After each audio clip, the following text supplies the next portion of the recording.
Balitang 35 million na ang talent fee niya ngayon per endorsement. At sa serye naman ay 400,000 per taping day ang bayad sa kanya. Hello Kathden fans! Twinning na naman ng relo ha. Itong Kathden mga kasombreros, and then sina Ma'am Catherine at Sir Alden, low-key lang no, nagpa-followhan sila sa bawat isa sa kanilang Instagram accounts mga kasombreros. So si Mayor Mark Alcala ay hindi pina-follow no, at saka si Daniel Padilla ay never na rin pina-follow ni Ma'am Catherine sa IG account niya mga kasombreros. So yan at marami pang mga items no na napakaganda mga kasombreros. So unahin na natin ito. Itong talent fee ni Ma'am Catherine daw ay 35 million. Tapos yung kanyang at per taping day naman sa mga serye mga kasos ay 400,000 bawat araw. Oh grabe no. So kung sa isang buwan, kung kunwari isang buwan yung kanilang taping mga kasombreros no. Pero alam ko mas matagal no sa serye mga kasombreros.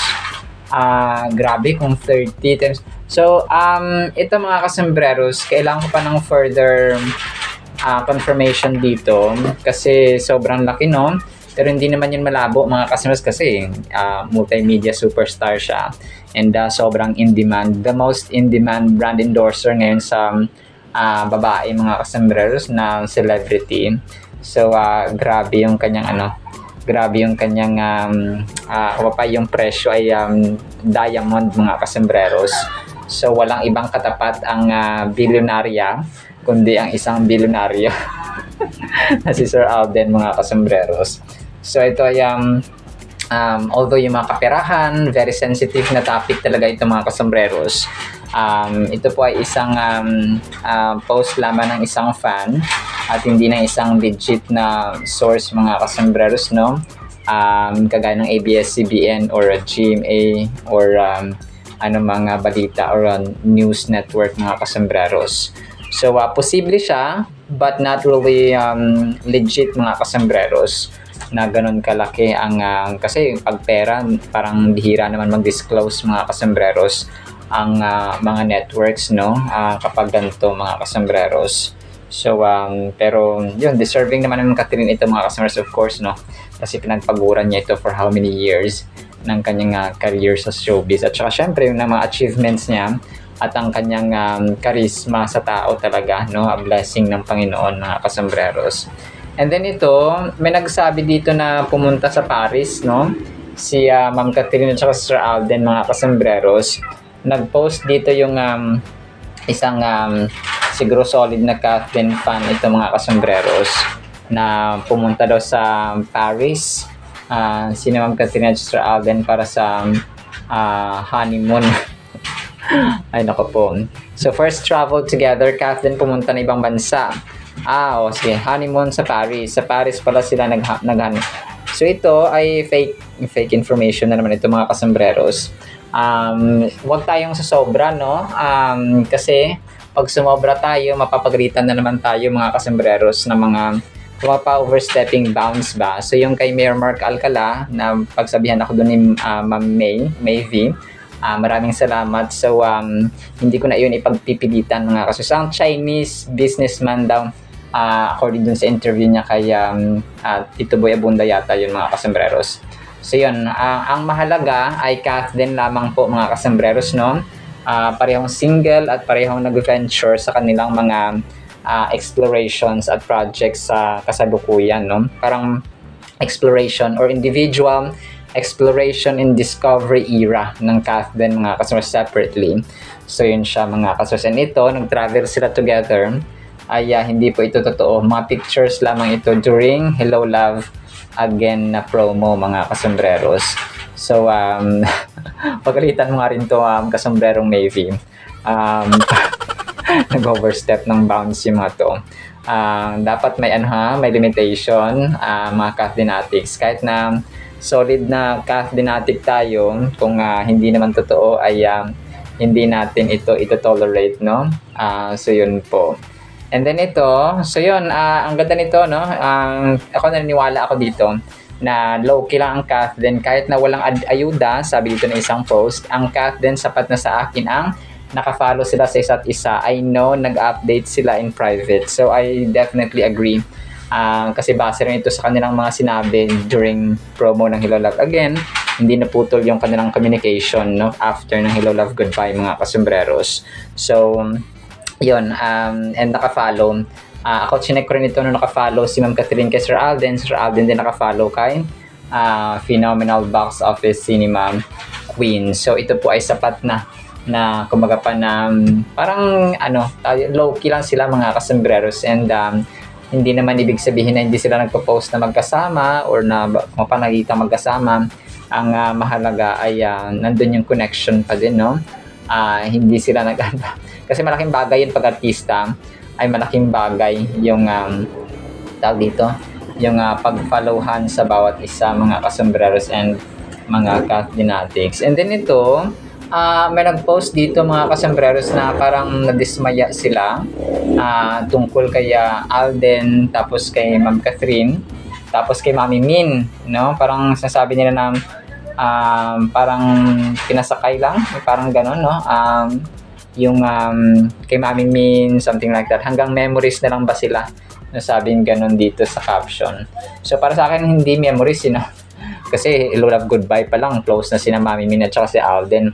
Nadagdagan pa ng Hello Love Again, no? So, yun po ay parang memories to keep, pero hanggang ngayon ay nagko-communicatean pa rin ang Cathdin, ang Fulkerson at saka ang Bernardo family, mga kasombreros.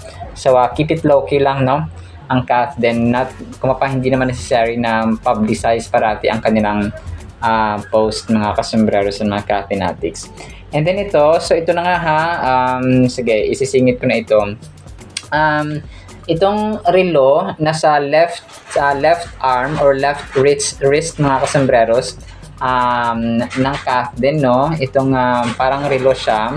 Hindi ko alam kung parang health monitoring watch, something like that, ito, mga kasombreros, no?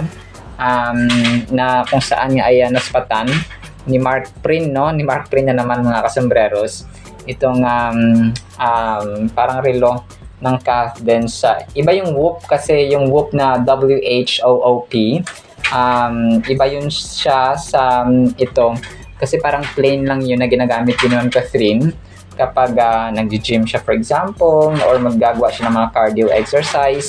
So, yun, sinusuot din yan yung mga customers. And Sister Alden, of course, mamahalin yun parang Techno Marine Whoop, something like that, mga kasombreros. So, parang ganun lang siya, pero mahal ang presyo nun, mga kasombreros. So, twinning din ng Cathdin sa ganun, mga kasombreros. Meron din silang ganong twinning. And then dito ay naspatan na naman ni Mark Prin, no? Kasi itong kahapon niya ay suot-suot ni Ma'am Cath habang bumisita siya sa kanyang childhood friend na si Nicole Azaris. Nicole Azaris nga, mga kasombreros. So, talagang nag-uusap lang ang Cathdin sa kanilang mga twinning OOTDs, no? Or outfit of the day.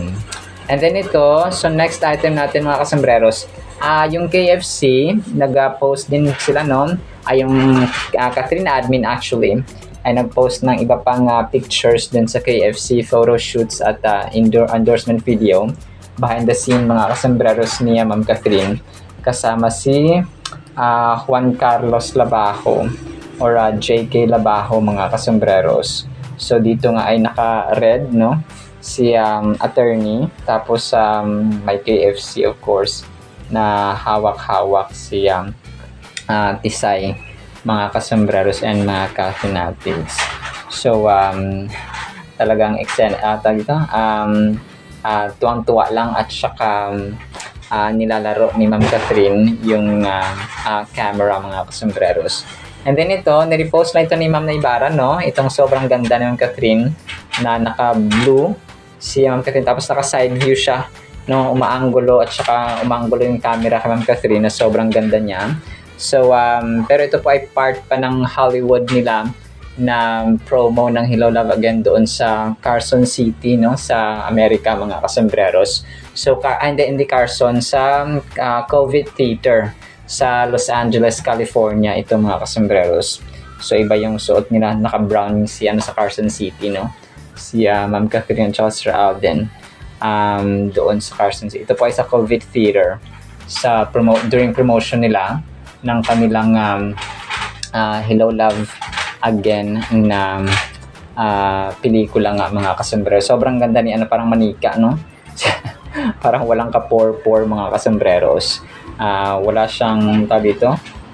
Walang kabutas-butas ang kanyang skin sa kanyang mukha mga kasembreros. Masabi mo na lang sana all. Hindi, joke lang po mga kasembreros. And then ito, next item natin mga kasembreros. So yung isang Facebook page, yung Radar PH, no? Na feature si Sir Alden mga kasombrero sa kanyang 15th anniversary na gagawin nga sa December 13, 2025 sa Santa Rosa, Laguna. Ultimate fan meet, no? Sabi dito ng Radar.ph, a decade and a half of light. Tapos exclamation point, Alden Richards is celebrating his 15th anniversary by paying it forward to the fans who made it all possible with its moving forward fan meet. Be there on December 13 in Santa Rosa, Laguna to celebrate his journey. Show your unwavering support and get a peek at his return to a new teleserye in 2026. So may teleserye din siyang gagawin. So palagay, hindi. So, erase. So, iba yun mga kasamaras yung isip ko. Send po siya, no? And then ito, next item natin. So, share ko lang dito kay Joros Gamboa, no? Na sobrang nakakatuwa na nagpabaptize siya, no? Actually, parang matagal na to, pero kanina lang pinost ng isang Facebook page article. Joros Gamboa said, "Thank you, Lord, for the gift of life." So, kasi nga ay, di ba, naging born again si Sir Joros Gamboa mga kasambreros. So glory to God sa kanyang buhay kasi nakita ko nagsishare din talaga siya ng gospel using his social media platforms. And then ito, sobrang cute ng ginawa ng isang fan dito. Parang yung sa behind the scene nga nila doon sa wedding or kasal doon sa may Hello Love Again mga kasambreros. So sobrang saya nila, no? Pinost ng isang Kathleen admin mga kasambreros. So parang silang si Mr. and Mrs. Fulkerson dito sa kanilang wedding.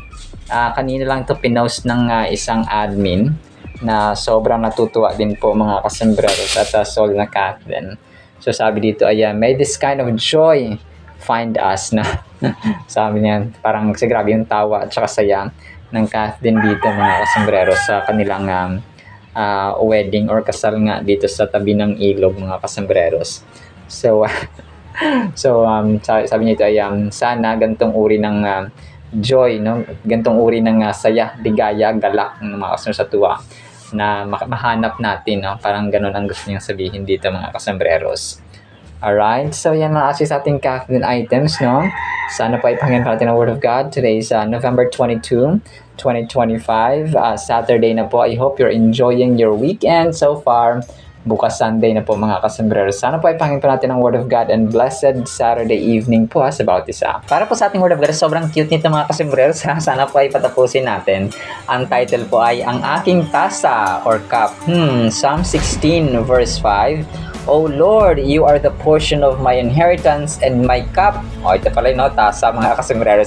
You maintain my lot. So ang Psalm 16 verse 5 mga kasembreros ay gumamit siya Haring David dito ng metaphor, no? Sabi nito, you are the portion. Ibig sabihin, yung bahagi, yung mana mga kasembreros, kumbaga pa, yung share mo ba, kunwari sa isang stock holdings, no?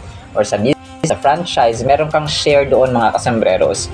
And sabi niya, inheritance, ibig sabihin po, ay portion ng kanya. Kung pa, si Haring David, sinasabi niya dito yung kanyang grabing tiwala sa Panginoon na without God, kung pa, di ba yung kunwari naghahatian ng lupa, no? Meron kang share, meron kang portion, meron kang mana mula sa magulang mo, or no? Meron kang portion na sa iyo, no? Meron kang bahagi, meron kang kumaga pa sa percentage ay kung ilang percent o ilang percent pa sa iyo, 20%, no? Sa 100% ilan sa akin, no? Sa hatian ng mana mga kasembreros. But sabi niya may cup, no? And napaka-unique nito kasi yung tasa, di ba napakalaga ng tasa talaga mga kasembreros And yung tasa, di ba? Pag tayo nagkakape, no? Yung baso, no? Talagang kung wala yung tasa, kung wala yung baso in general, ay hindi tayo makakainom. Sabihin nyo, nasa bote ka naman umiinom. Pero not all the time. Ibig sabihin ay mahalaga, basic need or daily need natin ang baso, mga kasembreros, sa ating buhay. So kung wala ang tasa, kung wala ang baso, ay hindi tayo makakainom. Kung pa hindi tayo mabuhay kasi hindi nga tayo makakainom ng tubig, mga kasembreros. Bilang tao, ay talagang primary, kumbaga isa sa mga pangunahing item natin or gamit sa bahay ay itong tasa or baso, mga kasembreros. So, ang sabi pa dito, you maintain my lot. Ibig sabihin, there is that sustenance, no? Ang Diyos natin na nagpapanatili ng lahat-lahat sa ating buhay. Siya ang nagpapanatili ng universe, hindi nababanggaan mga planeta. Yung araw, pinapasikat niya. Yung mga stars, hindi nahuhulog lahat, no? Basta yung hangin, nagpapadala siya ng oxygen sa mundong ito para meron tayong malanghap, no? And so on, mga kasangras. Psalm 16 verse 5 is a powerful declaration of faith, pananampalataya at tiwala sa Panginoon, no? When we read this verse, we see the psalmist declaring that the Lord is not just a part of his life, but is, in fact, the very source of his inheritance and sustenance. So, inheritance, yung mana, mga kasangras. Kung pa, si King David dito, mawala man ang lahat ng kayamanan niya sa mundong ito, ang Diyos pa rin ang kanyang ang mamanahin. Ibig sabihin, makakapiling niya ang Diyos, mga kasembreros, sa kabilang buhay. Nawala man siya sa mundong ito, or mawawala man siya sa mundong ito, ay ang Diyos ay kanyang portion. Kung pa siya yung makapiling niya hanggang sa hanggang, mga kasembreros, sa kabilang buhay. This notion of God as our portion emphasizes the idea that everything we need for life, spiritual, emotional, and physical, can be found in Him. So yun nga, lahat ng aspects ng buhay and His words, no, sa Biblia, mga kasembreros, His promises na totoo at mapapagkatiwalaan natin, mga kasembreros, ang kanyang pangako, hindi napapako. Ang pangako ng tao ay napapako, pero ang Diyos po ay nagtutupad ng kanyang pangako, mga kasembreros, no? God, kung kaya isa sa mga pangalan niya, mga kasembreros, ay promise keeper. Kung ano yung sinabi niya, ay tinutupad niya by hook or by crook at wala makakapigil nun, mga kasembreros. The verse paints a picture of God as a provider.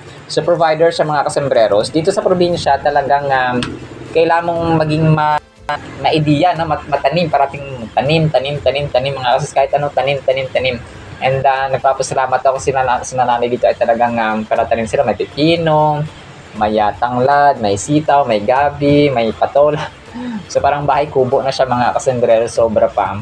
So, dito provider talaga, kung kaya every meal, bago matulog and so on, nagpapasalamat kami, mga kasembreros, sa provision ng Panginoon natin. The psalmist recognizes that God maintains his lot, which means that God is in control of his life circumstances. So yun, siya yung sustainer, mga kasembreros. Siya yung taga-balance ba ng buhay. Siya ang source ng lahat-lahat, mga kasembreros. This type of acknowledgement invites us to trust in God's goodness and sovereignty.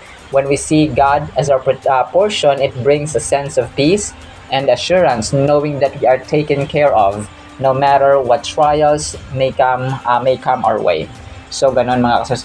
And dito rin natin, dito na susubukan yung ating pananalig at pananampalataya when we face circumstances, kung nasa piitan na tayo, kung nasa gitna na tayo ng dalawang problema, minsan tatlo, apat, no? Minsan doble.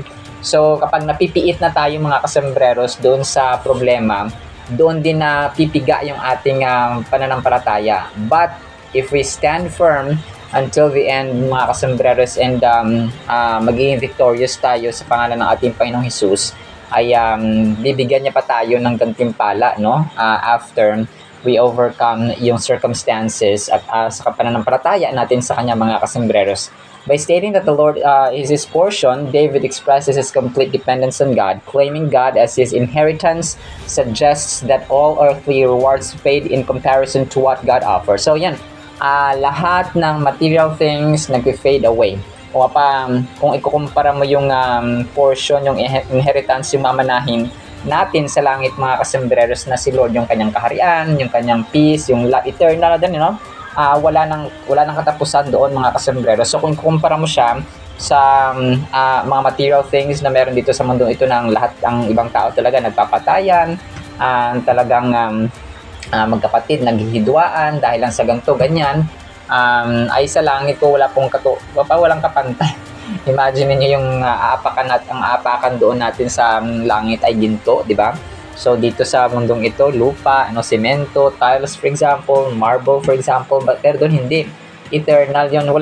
Hindi ma-describe ng mere words. Although the Bible ay nagpo-provide talaga ng description ng langit. Pero iba kasi actual talaga natin nakikita mga kasembreros. And doon ang daming mga mamahaling bato, gemstones mga kasembreros. Doon po sa langit may sapphire, emerald, chalcedonyx, something like that, na maraming mga gemstones mga kasembreros na mention sa Holy Bible, especially sa Book of Revelation mga kasembreros, na kung gaano kaganda ang langit. The key parts of Psalm 16 verse 5 include, the Lord is my portion, is the portion of my inheritance, and you maintain my lot. So each phrase carries significant weight. When we agree that the Lord is our portion, we acknowledge that He is our everything. So siya ang ating lahat-lahat, as in lahat-lahat mga kasembreros. So tawag dito, kung ang mundong ito ay nag-offer sa atin ng magandang bagay, which kung pa yung mga magandang bagay nito ay a blessing din naman sa Panginoon mga kasembreros. Meron tayong happy family, kung meron tayong bagong gamit, or kompleto tayo sa buhay, sa bahay. So blessings din yun ng Panginoon mga kasembreros. Understanding that God maintains a lot allows us to trust Him more. Life will present challenges, but knowing that God governs our circumstances brings a sense of peace. This calls us to relinquish control and allow God to guide our paths. In Christ, we have a rich inheritance that is worth celebrating. So worth celebrating siya mga kasembreros. Ibig sabihin ay kumapang kabunyi-bunyi ba, kapag diwang-diwang. So ganun siya mga kasembreros. Kumapang worthy of karapat-dapat siya ipagdiwang. Yung araw-araw natin, di ba? Yung hangin imagine niyo mga kasembreros, yung oxygen na atin pong hinihinga. Kung naningil ng Panginoon mga kasembreros sa atin, siguro hindi tayo makakabayad, because nga utang, in the first place, utang ating buhay sa Kanya. So yun pa lang ay deserving ng Panginoon na kumbaga pasalamatan siya mga kasembreros, because of the oxygen that we breathe every single millisecond, di ba? So bawat hinga natin, bayad tayo, bawat hinga bayad. So wala, talagang papurihan na lang talaga ang Panginoon at pakilain siya at itaas ang kanyang pangalan because of His goodness and mercy and love and care and the support and provision for His people, or for the people of this world mga kasembreros. So yun nga, the peace, hope, and love that we experience are part of the gift He offers, encouraging us to open our hearts to His abundant blessings. So yun, part yan ng yung good relationships, part yan ng kanyang blessings mga kasama. Sa final thought natin, as we reflect on Psalm 16 verse 5, we grasp the truth that God is our ultimate source of strength and hope. Recognizing Him as our inheritance is a profound principle that can transform how we view our lives. So talaga magbabago kung paano natin tingnan ang buhay, ang ating bahay, ang ating asawa, ang ating anak.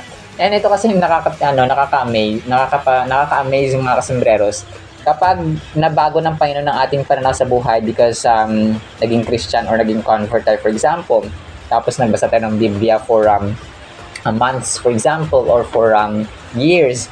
Nababago rin yun yung pagtrato natin sa ating asawa, pagtrato natin sa ating anak, kapatid, magulang, and so on mga kasembreros. So ganun po siya, kung kaya napakahalaga po talaga na magbasa tayo ng Biblia mga kasembreros, kasi ang Diyos natin ay hindi lang natin siya cup or tasa, but He is our portion, our inheritance, our sustainer mga kasembreros habang buhay. Alright, so naman sa ating Word of God nawapay pagpalaan po tayo ng pag-ibig, pananampalataya, pag-asa. In the mighty name of Jesus we pray, amen and amen. See you sa next time mga kasembreros, paalam po.